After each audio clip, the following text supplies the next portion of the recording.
chegada dela na delegacia, algemada, da irmã também na delegacia, um retrato dele aqui, de camiseta, bermuda, com um copo de cerveja na mão direita, tá?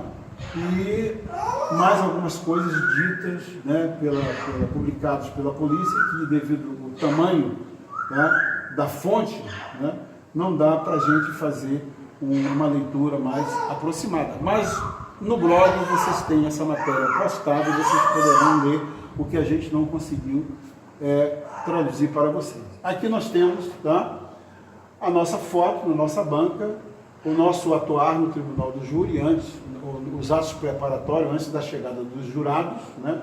Aqui, atrás dela, aqui durante o nosso trabalho da defesa técnica, aqui, e no final, o abraço da vitória. Bem, meus caros internautas, meus caros ouvintes, meus caros irmãos de fé,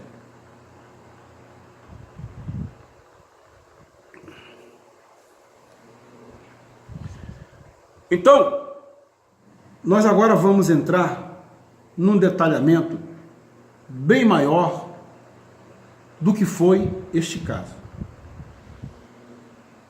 O jornal Brasil Candomblé Verdade, através desta coluna, Na Trilha da Intolerância, apresenta esta reportagem sobre um caso verídico de intolerância religiosa e injustiça perpetradas contra uma cidadã brasileira que ousou um dia entregar-se ao culto dos orixás e espíritos de luz. Estes últimos, conhecidos como Exus, vilipendiada e execrada pela sociedade, visto que acusada de um crime terrível contra um homem que seria seu namorado e também seguidor do segmento religioso, na época publicado como religião, e que ostentava na sua casa, e que exercia na casa da acusada, o cargo de Ogã. Esta reportagem pretende dar a sua contribuição a esta chama da resistência, porque isso faz parte do nosso trabalho de resistência contra todos os ataques perpetrados por parte das hordes formadas pelos nossos inimigos de forma graciosa. Muito bem. Esta reportagem, como eu disse, pretende dar a sua contribuição a esta chama da resistência contra o preconceito religioso, racial e sexual preconizado contra a religião afro e seus seguidores, por vários segmentos religiosos, principalmente os pentecostais, são os mais radicais, visto que, no momento, várias lideranças levantaram-se contra essas agressões, já tão antigas e incômodas, cerrando fileiras e trincheiras para combater tais agressões e agressores. E o editor deste jornal, o advogado, jornalista e babalorixá, João Batista de Airá, sacramentado no ritual do tambor de Minas, Jejinagô, na casa do babalorixá Ribamar Lisboa, Ribamar Curador de São Luís, no Maranhão, e dirigente da Irmandade Espiritualista, no caso eu, dirigente da Irmandade Espiritualista do Tambor de Minas, Jejinagô e Etangena, em Duque de Caxias, Rio de Janeiro, fui personagem importante neste caso, pois funcionei como advogado de defesa da Ialorixá Tânia de Iansã, da nossa grande mãe Oiá, epa rei, até a sua final absolvição pelo 4º Tribunal do Júri da capital do Rio de Janeiro. E agora, através desta reportagem, procuramos, de certa forma, redimir esta senhora, pois, à época, vários jornais de grande circulação deram os maiores destaques ao seu caso, procurando centrar a atenção dos seus leitores no fato de que seria um crime praticado em um ritual de magia negra, pondo em xeque a credibilidade da religião afro no Rio de Janeiro. E mesmo após a sua absolvição, uma linha sequer, aliás, o que é largamente comum, tá? A imprensa, parte da imprensa, faz a ofensa e, quando condenada, tá, a reconhecer o seu erro, faz lá no rodapé de uma página lá qualquer, e fica por isso mesmo, né? Isso é muito comum, tá? Embora eu seja jornalista também, mas sou obrigado a reconhecer que isso é muito comum aqui no Rio de Janeiro. Aliás, em todo o Brasil, talvez, quiçá, até no mundo, tá? E que na época vários jornais de grande circulação deram os maiores destaques no seu caso, procurando centrar a atenção de seus leitores no fato de que seria um crime praticado em um ritual de magia negra. Magia negra. Sobre magia negra, tá? Nós aqui até já nos manifestamos sobre magia negra, que nós, adeptos do culto afro-brasileiros, não praticamos magia negra, nem magia branca, nem magia vermelha, nem magia azul, amarela, cor do arco-íris, de cor nenhuma. Porque magia é magia, e magia não tem cor. Magia é o ato de eu estar falando, é o ato do sol nascer, é o ato de eu ser sacramentado dentro do culto afro-brasileiro, é o ato de eu trabalhar, é o ato de eu poder falar, de enxergar, de ouvir, de sentir. Então todos estes atos são atos que o nosso grande pai Olorum nos outorgou para que pudéssemos, tá, ser o que somos, ou seja, a sua semelhança aqui na terra. Sem isso, não seríamos a semelhança de Deus. Ele não nos teria criado como a sua semelhança aqui na terra. Muito bem. Pondo em xeque a credibilidade da religião afro no Rio de Janeiro, e mesmo após a sua absolvição, uma linha sequer, conforme eu disse, foi publicada, levando ao conhecimento do público que aquele tinha sido um caso de injustiça, não levando em conta que a primeira imagem é sempre a primeira que fica. Isso é verdade, não é? Tá? Mesmo que depois consiga se lograr provar que o fato não ocorrera daquela forma, mas a imagem que fica é sempre a primeira, tá? Porque muitas das vezes levam-se anos para a gente conseguir lograr provar que a acusação ou as acusações perpetradas contra um cidadão não são verdadeiras.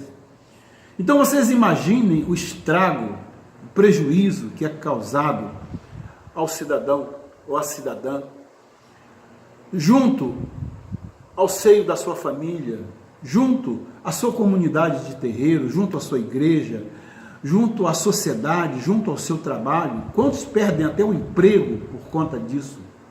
Tá? Até que um dia ele consiga lograr provar a sua inocência, como ocorreu no fato ora em pauta. Muito bem, vamos ao caso. A Ialorixá, mãe de santo, taxada na época, Tânia Mara Gonçalves da Silva, foi acusada de, em um ritual de magia negra, com o uso de punhais no seu centro espírita, na Cidade de Deus, ter matado um Ogã, cargo religioso no Candomblé, tá? E também em outros segmentos, tá, ligados ao Candomblé. Muito bem. De forma vil e covarde, e que tais punhais fariam parte das práticas do culto por ela praticado e que, com a vítima, mantinham um relacionamento amoroso. Verdadeira essa última afirmação. Muito bem. Este caso foi amplamente divulgado pela imprensa na época, tanto pelos seus aspectos criminológicos, né, sociais e principalmente religiosos.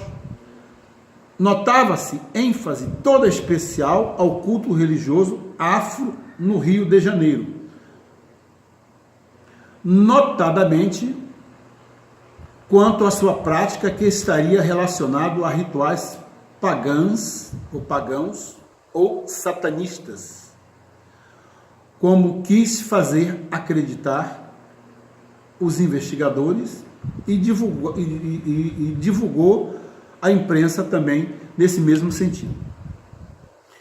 Especialistas de várias naturezas foram ouvidos, principalmente religiosos de outros credos, como, por exemplo, padres, pastores, entre outros, pelo lado mais técnicos. Mas em momento algum se procurou ouvir representantes da comunidade afro-religiosa, que seriam as autoridades com maior capacidade para poder tecer algum comentário sobre o caso. Todas as manchetes eram acompanhadas de fotos da acusada algemada, como se culpada fosse, como se condenada já tivesse sido. Indiciada, porque lá no inquérito, que deriva de inquisição, a Ialorixá foi presa provisoriamente e depois preventivamente. Depois nós estaremos aqui em um outro programa, onde estaremos falando sobre temas jurídicos. Nós vamos estar falando sobre a prisão provisória, a prisão preventiva, o relaxamento de prisão, os mais variados tipos de prisões. Nós vamos estar aqui dando uma aula. Aí sim estaremos dando uma aula sobre isso, tá? Até para aqueles que fazem direitos ou que já são advogados como nós, tá? O saber nunca ocupa lugar. Na verdade, há sempre um lugarzinho aqui para qualquer tema, não só de direito. Basta você ser interessado e um estudioso de tudo, tá? Que permeia a sua vida enquanto ser humano, enquanto ser social. Muito bem. Presa provisoriamente e depois preventivamente, permanecendo vários meses encarcerada até ser libertada após deferido seu pedido de relaxamento de prisão, pois tinha endereço certo e sabido, ocupação e era primária sem antecedentes criminais. Tá? Enquanto o processo tomava o seu curso normal, a acusada já tinha sido denunciada pelo Ministério Público, já estava na condição de ré, porque após a denúncia, o indiciado passa a ser conhecido, alcunhado de réu. Muito bem. Ela tentou, mesmo depois denunciada, mas liberta, tentou resgatar a sua vida anterior no mesmo local onde por muitos anos vivia, o que não foi possível, pois passou a ser execrada, perseguida por todo tipo de pessoas, algumas da própria comunidade, pessoas da própria comunidade que muitas vezes bateram à sua porta em busca de um socorro, mas também de pessoas também da sua próprio segmento religioso, da sua própria religião. Este caso chamou muito mais atenção pelo seu enfoque religioso do que pelo homicídio em si, pois quantos são assassinados em circunstâncias até bem mais emblemáticas, bem mais trágicas, apesar que todo assassinato é trágico, mas em circunstâncias bem mais emblemáticas, no dia a dia policialesco da nossa cidade, do Brasil inteiro, do mundo inteiro, e não ganham a mesma projeção por parte da mídia. Por quê? Por quê? Teremos resposta para essa pergunta. Duas entidades espirituais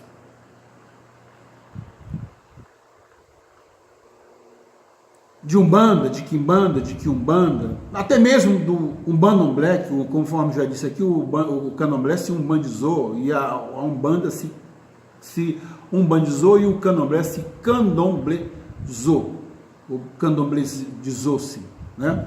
Quer dizer, deu uma guinada para o lado da Umbanda para poder cultuar esses espíritos de luz chamados Exus, porque existem algumas casas que ainda teimam em permanecer ligadas ao chamado nagoísmo puro, tá? E que eu já disse aqui que estão fadadas ao desaparecimento, porque aqui não praticamos nenhum candomblé de nenhum outro país, porque candomblé só existe, é uma palavra de origem brasileira, não tem nada, não é urubá, iorubá de origem urubá, fon, jeje, nagô, nada. É uma palavra que surgiu para agregar a união de todos os segmentos religiosos, né? A Umbanda, Quimbanda, enfim, porque, conforme eu já disse aqui em vídeos passados, os nossos antepassados, os negros que foram trazidos para o Brasil na condição análoga de escravos, eles não trouxeram para o Brasil, tá, as divindades, ou melhor, as divindades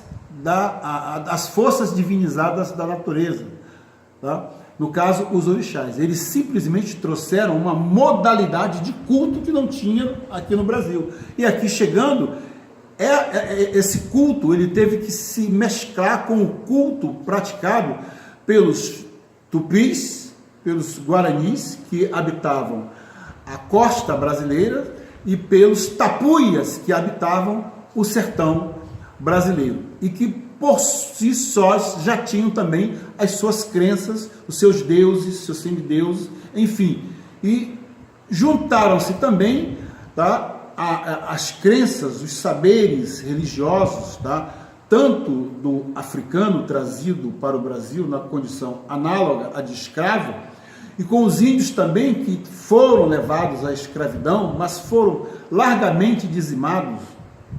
Por quê? Porque eles não tinham a imunidade suficiente às doenças portadas pelos brancos, como a gripe, a malária, que dizimou em uma determinada época, segundo anotações de rodapé de uma das obras do Padre Vieira. Em cerca de 5 anos faleceram mais de 60 mil índios por conta dessas doenças, por falta de imunidade em relação a doenças estas que foram trazidas pelos colonizadores traficantes de escravos. Muito bem. Feito este adendo, retornamos à nossa matéria. Então, duas entidades espirituais de Umbanda, a dona Pombagira Maria Padilha, formosa, poderosa, coroada, batizada, a quem nós tomamos a bênção e ela nos abençoa com muita graça.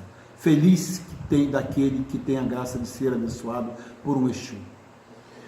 E uma outra senhora conhecida como a dona Pombagira Maria Navalha, com as quais a acusada trabalhava incorporadas em sessões alternadas.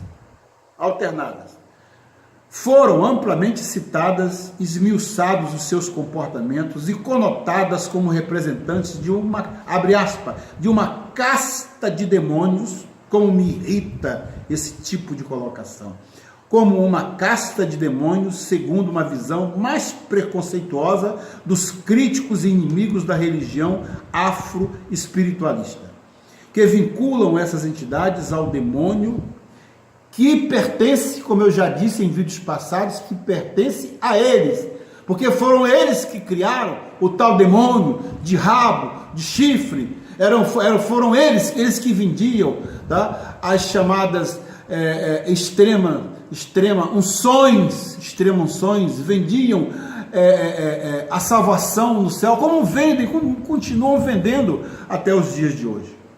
Tá?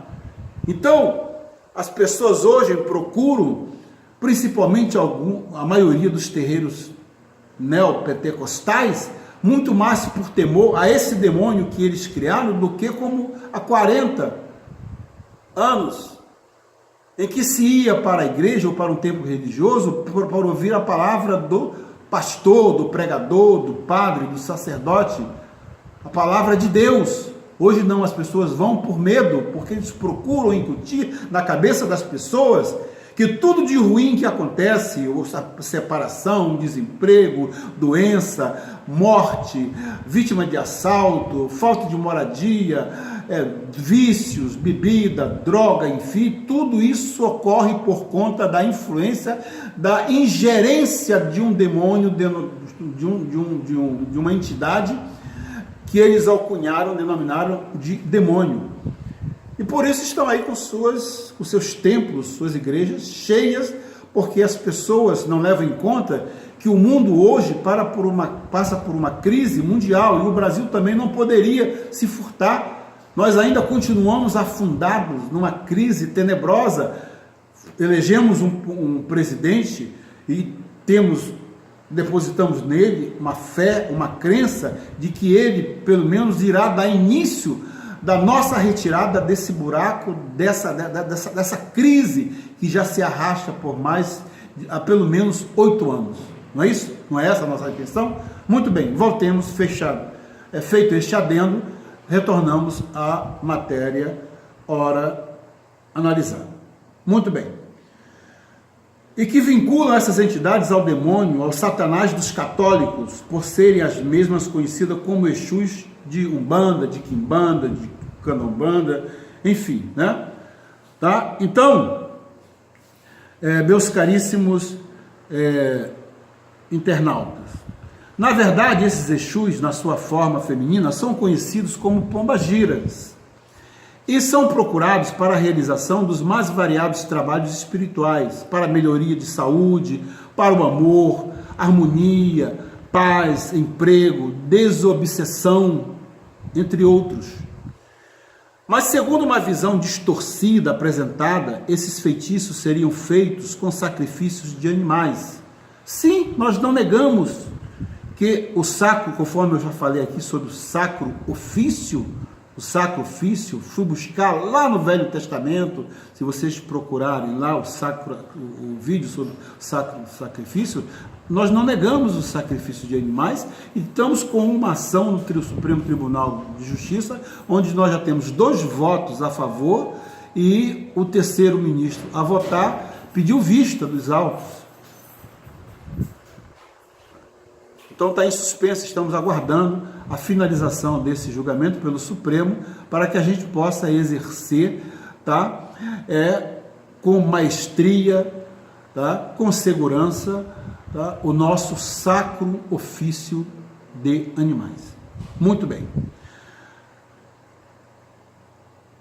Quando na realidade essas entidades, tá? Mas segundo uma visão distorcida apresentada, esses feitiços seriam feitos com sacrifício de animais. Tudo bem, tá? Acabei de fazer um adendo. E que seria próprio dos rituais satânicos, tá? Tão comuns na Idade Média, Quando na realidade essas entidades davam consultas e passes mediúnicos a uma plateia bastante diversa que ia da dona de casa a pessoas de classe média que buscavam, como buscam até hoje, ajuda na resolução dos seus problemas existenciais e materiais. A pombagira, a pombagira Maria Navalha, utilizava nos seus rituais de desenergização. O que é desenergização? Costuma sair, tá? Porque fui eu que escrevi, tá? Maléfica. E também para a energização positiva, a energia positiva, para desenergizar e energizar. Muito bem. Maléfica das pessoas que a procuravam, punhais ritualísticos adredemente preparados para aquela finalidade. E a versão policial que foi mantida até o julgamento foi a de que teria sido com um daqueles punhais, olha a divergência lá com a autoridade policial, que a vítima tinha sido morta apunhaladas, tá? Que procuravam punhais ritualísticos, e a versão policial que foi mantida até o julgamento foi a de que teria sido com um daqueles punhais, tá? Que a vítima fora assassinada. De forma que a tese de acusação foi a de que a morte ocorreu em um ritual de magia negra. Tantas eram as evidências e provas, e nós colocamos aqui provas entre aspas, constante dos autos, porque essas provas não apareceram em nenhum momento, nem mesmo a título de evidências, quanto mais a título de provas. A acusada se viu processar com base em uma prova colhida de forma ineficaz desde o seu nascedouro. A prova técnica procurou estabelecer uma conexão entre os ferimentos encontrados na vítima e a espessura e diâmetro dos punhais encontrados no terreiro, objetos estes catalogados como prova de acusação. Na realidade, os punhais eram objetos sagrados utilizados tão somente nos rituais religiosos. As testemunhas de acusação eram todas de caráter, tá? Testemunhas de caráter. O que são testemunhas de caráter? São aquelas testemunhas, tá, que não viram, que não ouviram, se ouviram porque ouviram dizer de terceiros, que teriam ouvido também de outros e outros. São pessoas que não estavam presentes, não são testemunhas visuais, não são testemunhas presenciais ou auditivas, tá? Auditivas em relação ao fato em si, mas auditivas em relação ao que ouviram falar, daquela velha história, né? Conta-se um conto que se transforma em um conto. Vocês entenderam? Conta-se um conto que se transforma em um conto. Um conto que está ligado a um conto de réis antigo, do tempo do 1000 réis, né?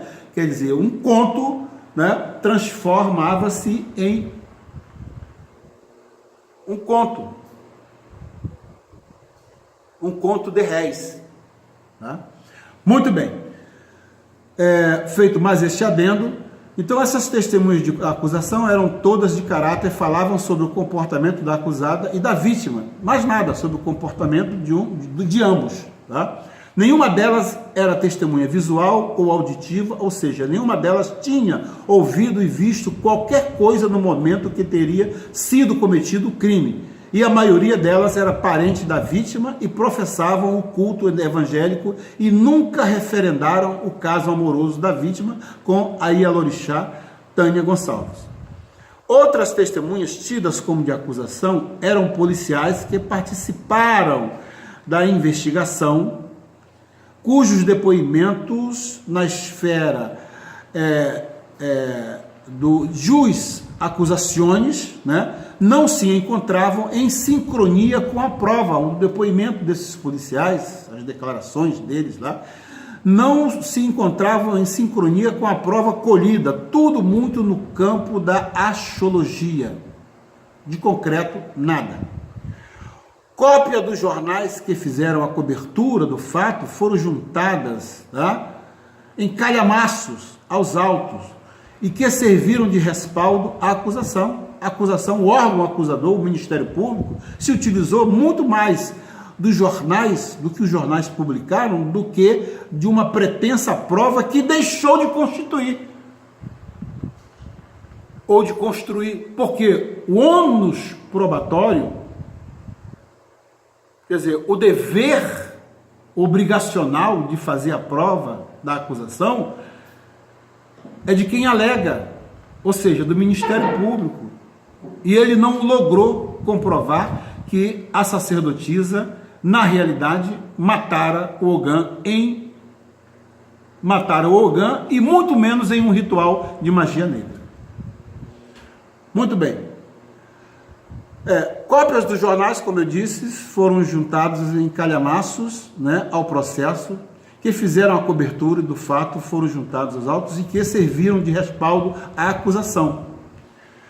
Muito bem, existe um princípio constitucional de que todos somos inocentes até prova em contrário. Porém, a forma como o caso dessa Ialorixá foi conduzido desde o início foi como se a mesma já tivesse sido julgada e condenada pelo crime. O bojo do processo é eivado de conjecturas, suposições, com base em apuração deficitária, jornalística, sem provas concretas, que apontasse a acusada, a ré no caso, como a autora do crime. Isso sem falar nas abordagens depreciativas à religião afro, que serviu de pano de fundo, como a palavra muito largamente usada de magia negra, morte de Ogã e magia negra, praticado por uma mãe de santo. Muito bem. Como se pode ver da manchete publicada, em um jornal à época. Morte no ritual de magia negra. Fecha aspas. Punhais usados em ritual de magia negra. De acordo com depoimentos, a mãe de santo recebia duas entidades, Maria Padilha e Maria Navalha. Ao incorporar a última entidade, Tânia intimidava as pessoas presentes ao tocá-las ameaçadoramente com punhais. Pelos relatos, ela chegava até a arremessá-los na direção de quem estava na sessão. Palavras publicadas nos jornais e extraídas das pretensas testemunhas que sequer o Ministério Público se deu ao trabalho de levá-las até o dia do júri. Testemunhas essas que sequer foram ouvidas nos jus accusationes, na antiga instrução criminal. E não obstante isso, a ré, a sacerdotisa Tânia Mara Gonçalves da Silva, foi pronunciada para ser julgada pelos seus pares, pelo tribunal do júri. Muito bem. E foi justamente com punhais encravados no peito, que a vítima foi morta. Punhais. É fácil observar que estas afirmações são altamente contundentes em relação ao fato em si. O pretenso crime, propriamente dito, pois este merece de qualquer cidadão toda a repulsa natural, mas eivadas de uma grande dose de preconceito no que diz respeito ao culto afro, seus objetos sagrados, suas entidades tidas e respeitadas como espíritos de luz, incapazes do cometimento de qualquer ato criminoso contra qualquer ser humano, o que não condiz com a prática religiosa afro-brasileira. Isto é um fato inquestionável. Muito bem. Outra manchete que reproduzimos, que ressalta bem a agressão ao culto afro, é esta.